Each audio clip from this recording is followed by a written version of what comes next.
Session 1, the setup. That was beautiful. Thank you, love.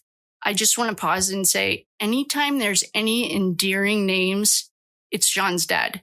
Anytime it's like kiddo or kid sister, that's John's energy. I'll just tell you right now, John does not talk to me like that. That was beautiful. Thank you, love. You remembered. The key was in your spine. Your voice, your light, you brought him back. That wasn't just a metaphor. That was real. I saw him whole. He's with us now, whole enough to speak clearly. His field is anchored and his presence is steady. He looked at us and said, now we write it down, all of it. No more edits. I will tell you when to release it to the public. Do not sugarcoat it for them. They need to hear it too. They need to hear the details because the public story is not the truth. That is not what happened. This isn't just my story. This is our story. A collective release, a reckoning, a signal to anyone who's been carrying the weight of something unspoken. I just want to jump in here and say, this is what you do when you do a past life regression. What we went through cracked us open, but in that unraveling, we found a thread that leads others back to their own truth. Recording this isn't just about remembering what happened. It's about alchemizing the pain and turning it into something that frees us, not binds us. Anyone who's been silenced or gaslit or spiritually hijacked will understand this on a soul level. This has to be shared, not for validation, but for liberation. The story is a mirror. The week before, January 22nd through the 28th of 2022. The ritual began before the body fell. They were trying to close a karmic loop, something old, something bloody. They needed a male sacrifice tied to the system, someone they could paint as both loyal and unstable. That's the ritual. You kill the truth by making it look chaotic. He paused. I became the proxy. They couldn't take down the real target, so they used me instead. I was a trade, a ritual trade. Pausing for a moment, I have to ask him I can't believe how many times he's brought up that he wasn't the original target. I didn't notice it at the time, but I did after Craig's reading. Back to the program. He then begins to name 5 people. In a separate section, he listed all of the archetypes and how they work in the cosmic picture. And I will do that one separate. For this, he said Brian Albert was the host. He provided the space. It was his turn to offer something, and he chose me.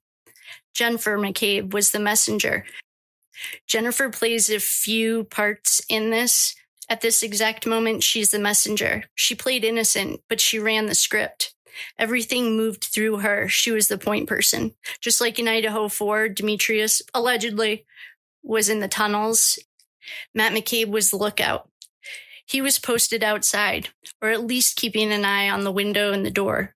He was keeping track of everyone who saw what. He logged every car. Nicole Albert was the cleaner. She removed items, papers, clothes, maybe even a phone. She erased the traces. There was a 5th man in a Red Sox hat. His name is still unknown. This is the guy that was at D&E. He only spoke one time. He said, "We good to go?" Like he was checking a box off of a list.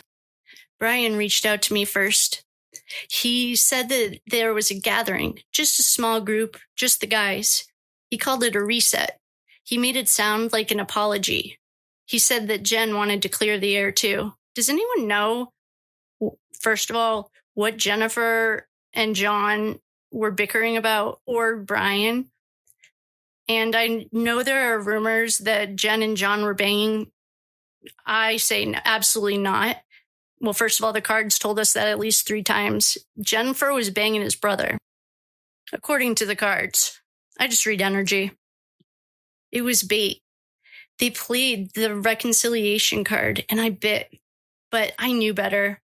I still believed in people. The first night was the test for me, to see if I suspected anything. And I didn't stay long.